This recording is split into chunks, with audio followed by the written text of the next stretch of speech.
信愿精进，道业增，净化贪嗔，消业成。为人圆融，烦恼少，口常赞佛，福德全。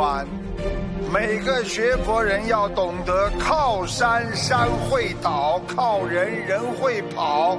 自信本性是你最可靠。我们每一秒钟都不放弃，那你下一秒就会有希望。世上所有的人都是苦出来的，相信菩萨的慈悲，人只有压力才会有动力，学佛人只有忍辱苦修才能离苦得乐。所以要借假修真，用有限的生命投身到为帮助众生离苦得乐的弘法中去，知道自己的生命无常，放下自我，一生无求，你才能超凡成圣。我们心灵法门一定要热爱家庭，热爱社会，热爱自己的国家，才能让你的心灵得到解脱，才能让世界变得更加的美好。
正信正